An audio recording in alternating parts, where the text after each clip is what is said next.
Hi there. We're hearing a lot about mindfulness and mindfulness meditation these days. It's all on TV, social media. People are talking about it. People are telling you to be mindful. But what good is an activity or a tool if it doesn't help you when you're in the heat of the moment? Well, we're going to talk about how you can use mindfulness strategies to address microaggressions in the workplace. This is part two, and we're going to get to it in just one moment.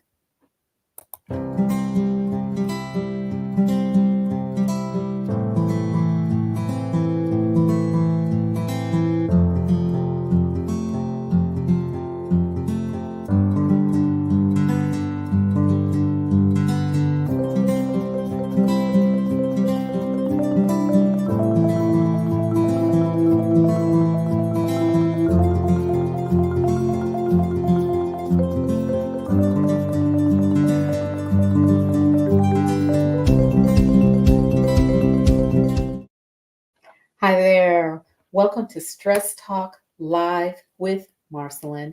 This is the place where we help women over 40 to live healthier lives through strategic stress management and solution focused self care. I'm your host, Marceline Bailey. We've been talking about microaggressions, and I've shared with you last week basic information about microaggressions, what they are, how they look, what it feels like. And today I'm going to share with you how to use mindfulness in your everyday life to address those microaggressions. Before we get to it, as always, I'd like to invite you to like, follow, and subscribe to ML Bailey Consultants on Facebook, Instagram, and YouTube. You'll get lots of great content.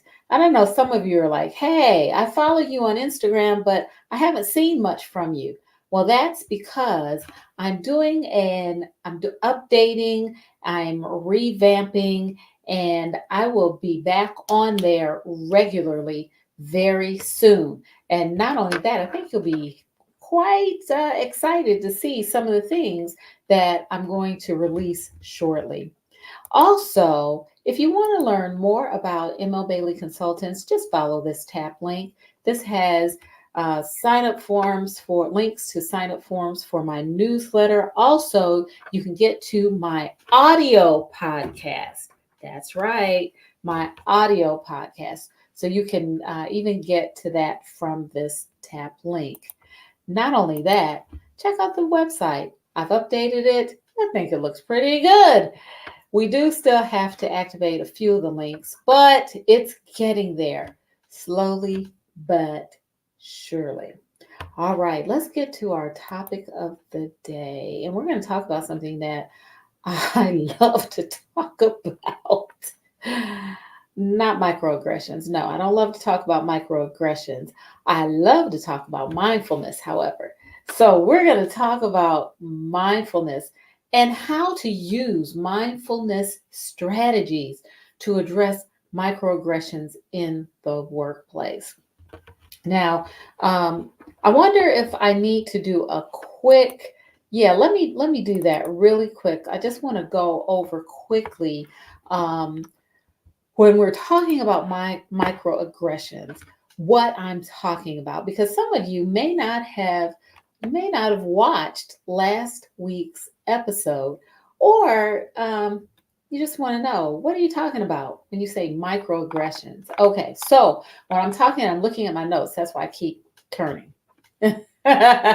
Keep turning. Okay, when I'm talking about microaggressions, I'm talking about those things that are intentional, that are said and done, that are intentional and harmful. They're very offensive, and they're generally based on gender, race, sex, ethnicity, and personal characteristics. Um, and they also could be based on someone's disability status, a health status, their religion or their faith, as well as social class or income. These are statements that are based in history. They're historically offensive, right? And there might even be symbols that are historically offensive because of what they stood for in history and what they continue to stand for. One such symbol that I will speak about is the Confederate flag. For people of color, Black people, the Confederate flag is offensive because it meant danger for our families. It wasn't safe for our families to be around someone who flew a Confederate flag. It gave license to people to harm us as a people. So that's what I'm talking about. When we see a Confederate flag, although to be honest, I have not experienced hatred from someone carrying a Confederate flag. But because of the history of the Confederacy, the history of the Confederate flag, and what it represented, I carry the burden, the pain of my ancestors and my family because of that flag. And many other Black people and people of color do too. Not only that, we can also talk about the swastika of Nazi Germany and what that means to Jewish people and the symbol of hate that it represents to Jewish people. So it is not, when we talk about microaggressions, we talk about statements, we talk about actions, but we also talk about symbols that represent intentional, that are harmful, and that are offensive to people because of their gender, their race, their ethnicity, their personal characteristics, health status, their religion, their faith, or their social class or income. Okay, so that's what we're talking about. I shared with you last week that they can be subtle or they can be overt. There's several different types of microaggressions. There's micro assaults, there are micro insults, and there are micro invalidations. Okay. So let's talk about mindfulness. I am a person who practices mindfulness meditation. I also teach mindfulness meditation. And so because of that, because I'm a practitioner, because I teach it, I am a big proponent of it. So in the live stream today, you're going to hear that come through. So let's talk about it a little bit. First of all, we want to understand what mindfulness is. We want to understand what it is and why we're hearing a lot about it lately. Okay. First of all, mindfulness is awareness that arises. Okay. Awareness is very key. It's awareness that arises through paying attention on purpose in the present moment, non-judgmentally. When a person meditates, practices mindfulness meditation, we are focusing on our breath and noticing what comes up. So there's two pieces to mindfulness meditation as I've learned it and as I teach it. First, there is focus, and then there is awareness. And the two, focus plus awareness, is mindfulness meditation. There's focus and there's awareness. When we practice, there's two things about mindfulness and mindfulness meditation. There's the practice, and there's also the lifestyle.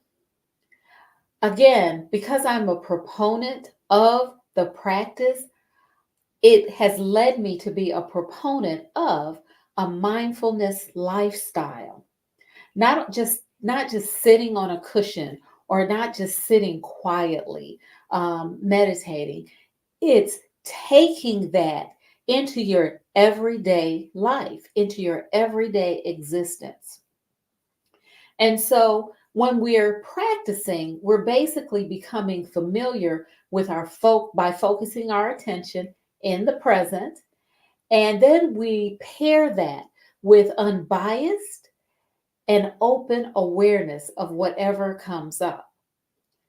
When we're practicing a lifestyle, when we've incorporated it into our lifestyle, according to Ethan Nichtern, who is also a mindfulness meditation teacher and a teacher of Buddhist studies, Ethan Nichtern says that there are three things that we do that happen. First, we transform how we see ourselves. Second, we transform how we interact in the world. And third, we no longer, we're not stuck. We no longer view ourselves as victims or helpless. When we start talking about how to utilize mindfulness to address microaggressions, this is very important because if we are living a lifestyle of mindfulness, we see ourselves differently. We transform not only ourselves, our physical self, our emotional self, our mental self, and our spiritual self, but we actually see ourselves differently. We don't look at ourselves in the same way. Likewise, we interact with the world, our environment, in a different way. We don't interact the same way we once did. We interact differently. And then we're not victims.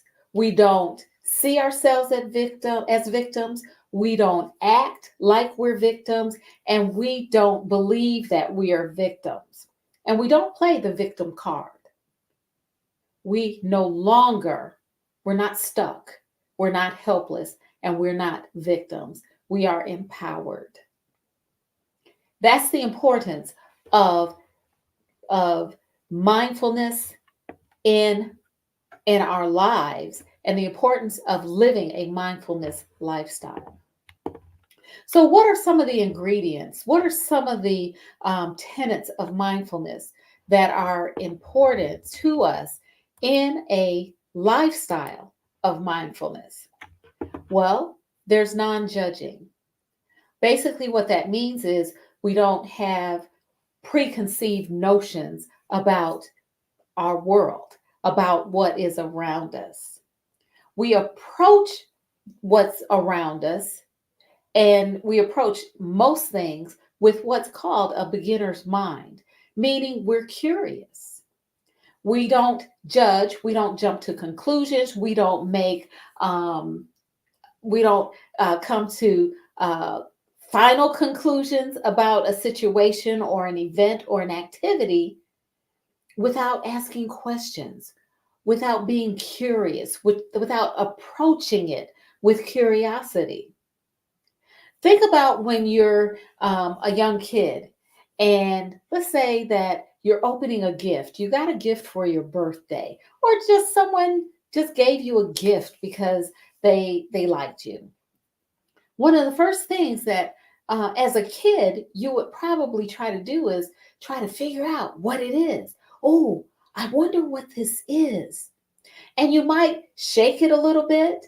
You might listen. You might turn it over. Before you've opened the gift, you're going to try to figure out what it is, what it could be. That's a beginner's mind. It's asking questions, trying to be open to possibilities. That's what we're talking about, non judging, not being judgmental, but being open to possibilities. Another tenet of mindfulness is trust. First, we have to trust ourselves, right? We have to trust ourselves, who we are, who we've transformed to be.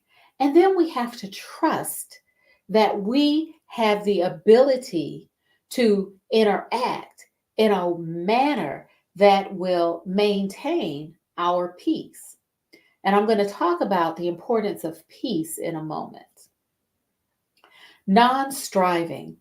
We are a people, and when I say a people, I'm talking about the American culture.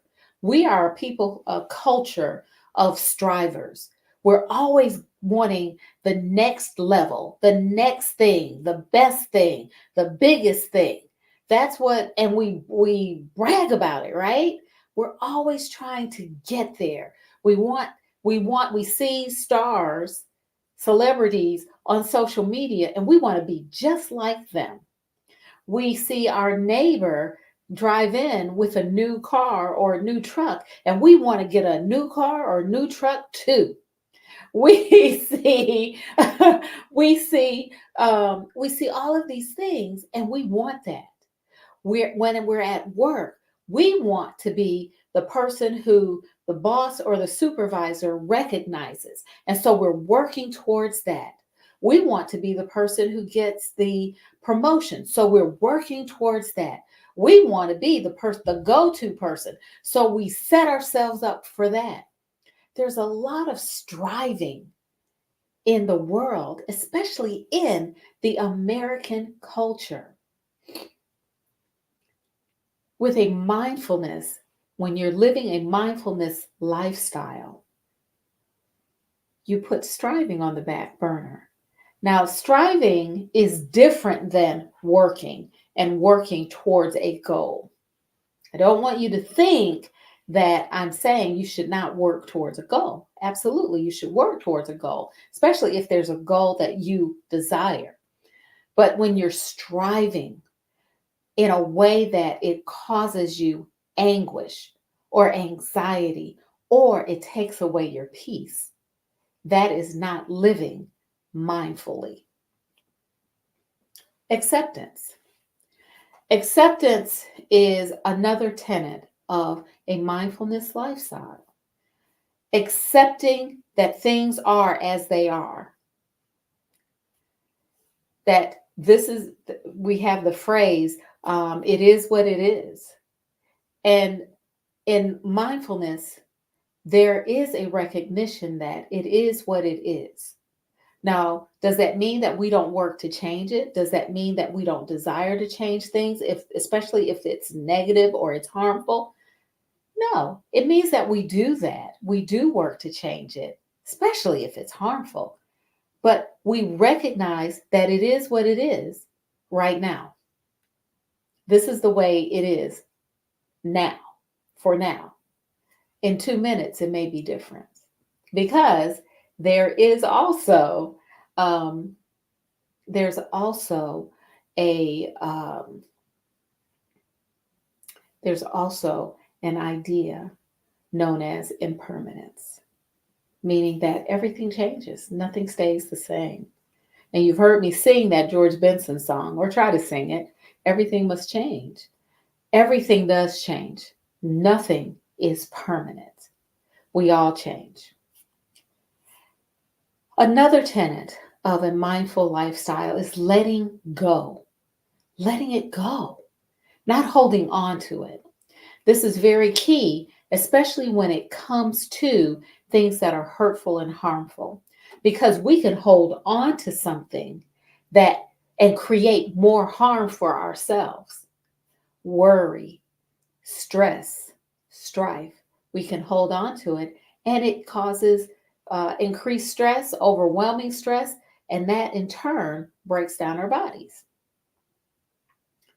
We also, when we are living a mindfulness lifestyle, we function in gratitude.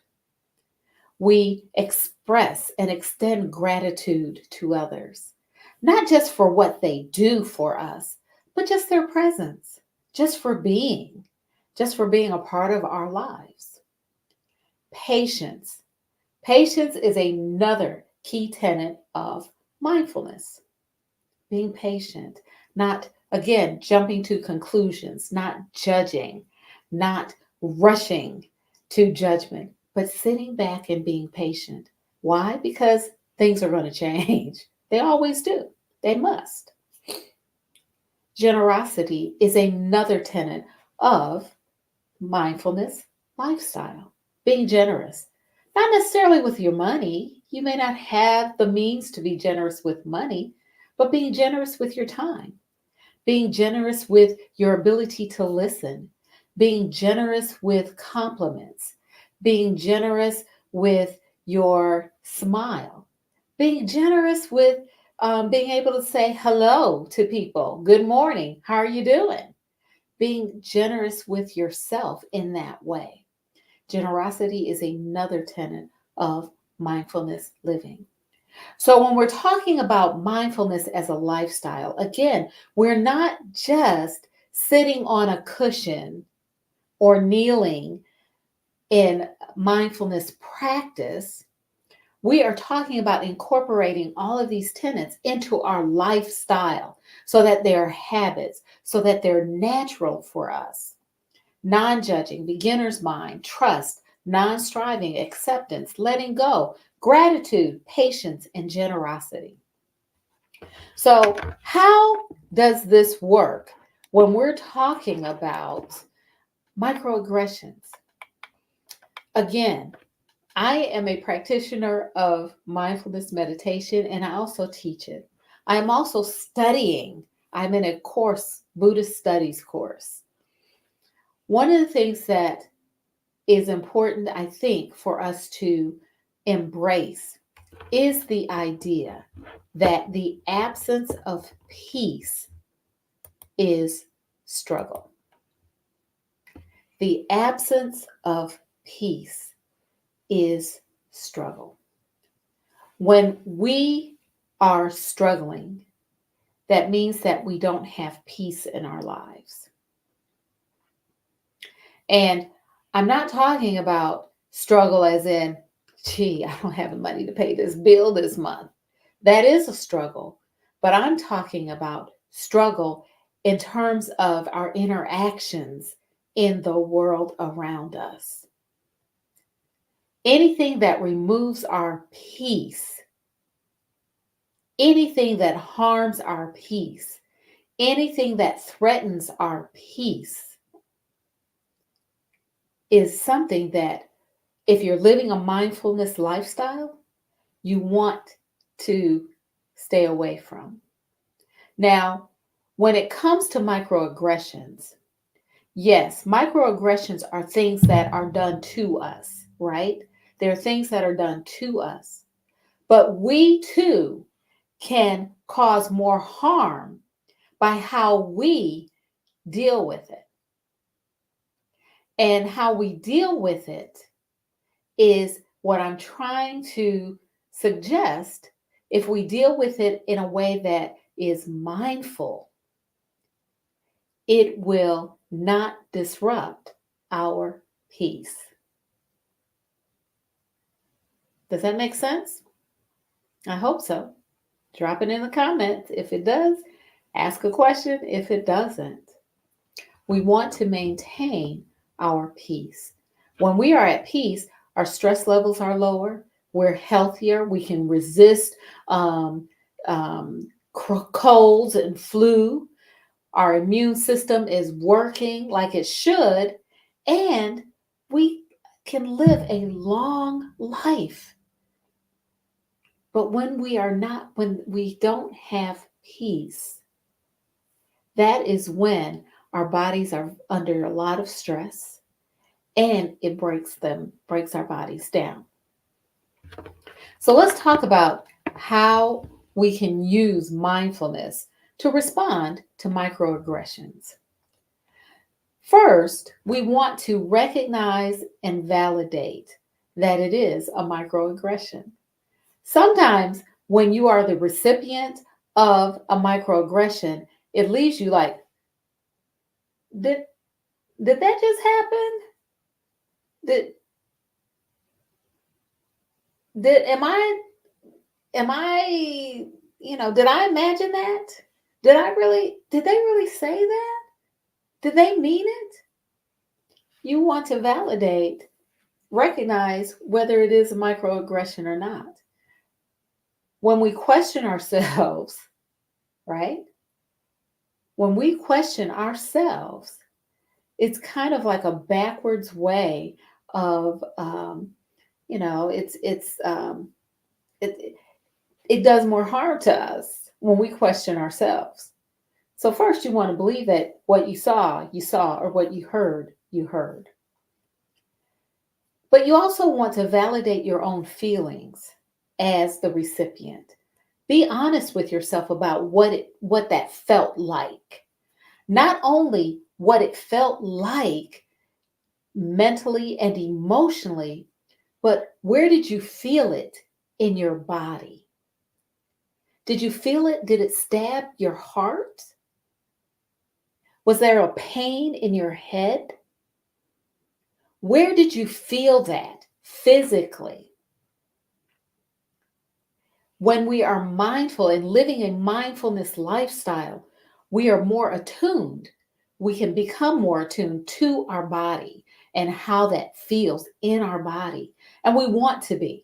We want to know where it actually felt, what it felt like, and where we felt it in our bodies. So recognize and validate. Validate our own feelings as a recipient, not only our emotional feelings, but our physical feelings. Next, we also want to be curious about the, the person who delivered the microaggression. We want to be curious about their feelings because they don't have peace.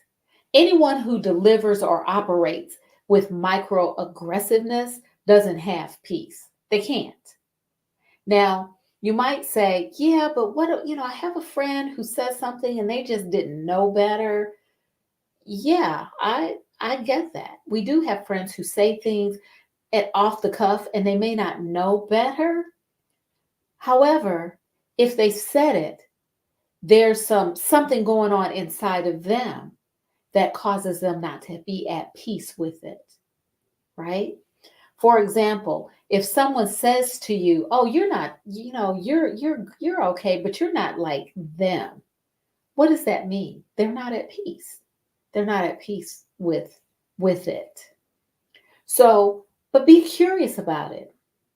We become angry because it hurt us, but be curious about it because when you're curious, that enables you to ask the appropriate questions and to approach the conversation in a certain way.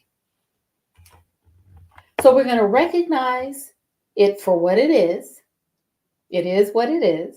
And we're going to validate our feelings, not only our emotional and mental feelings, but our physical feelings.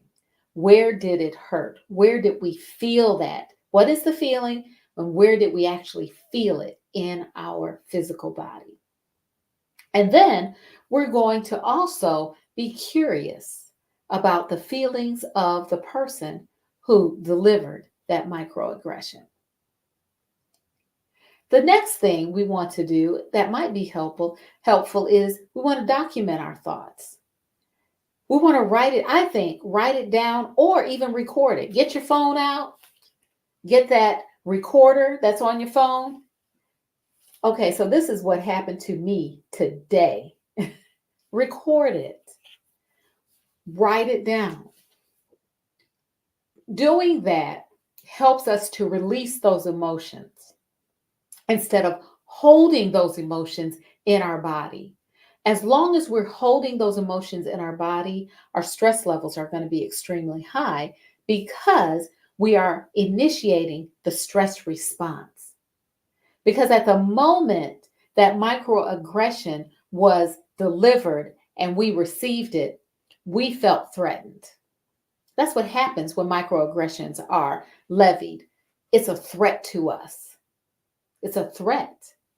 Therefore, when we feel threatened, the stress response initiates. And as long as we're holding on to it, that stress response continues to kick cortisol and adrenaline in our bodies. And we're going to be like this all day.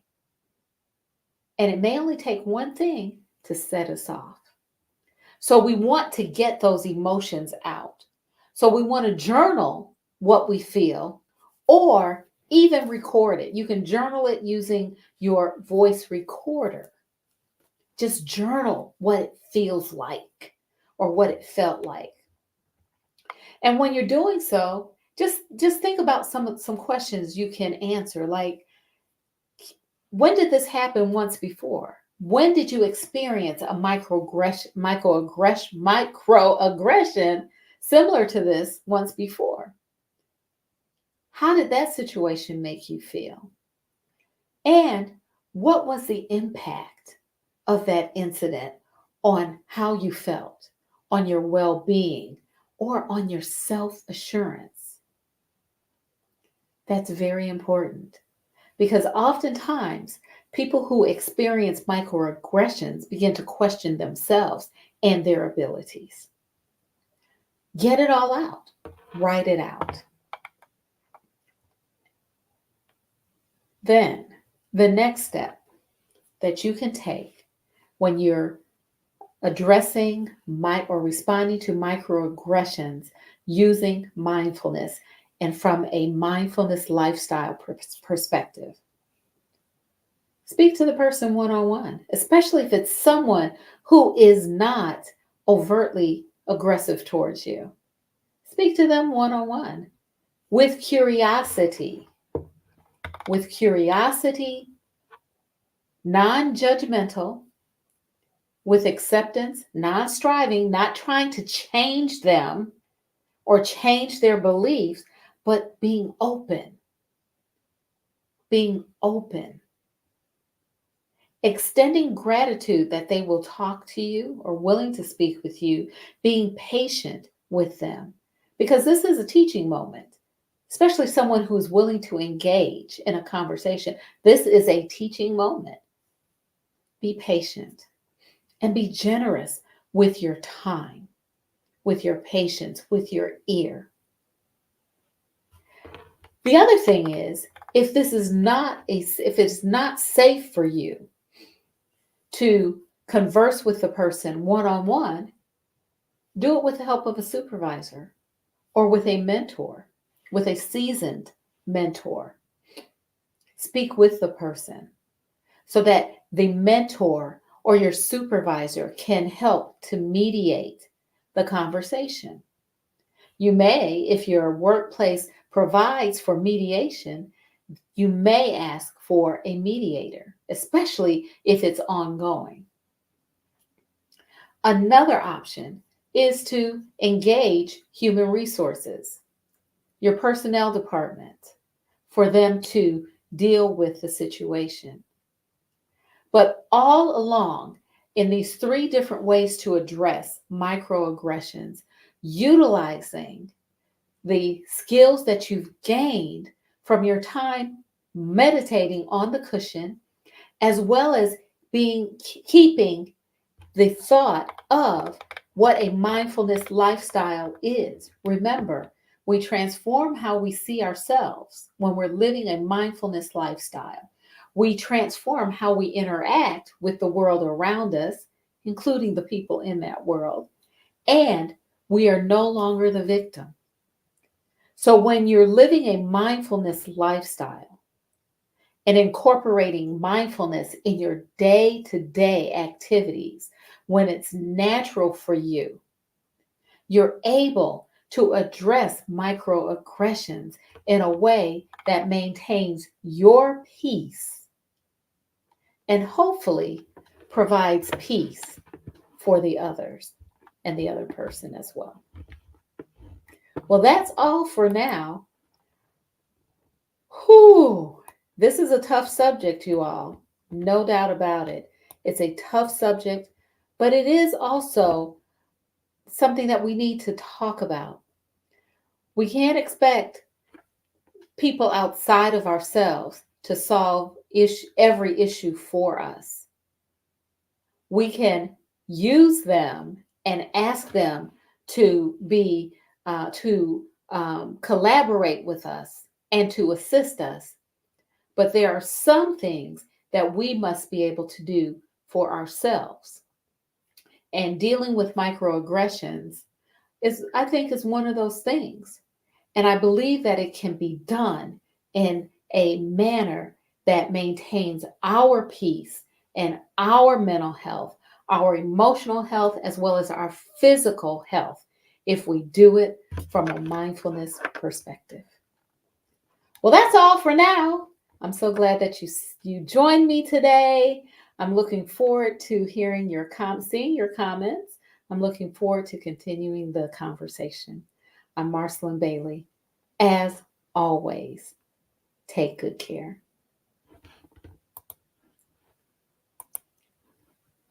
Get that off. Now, take good care.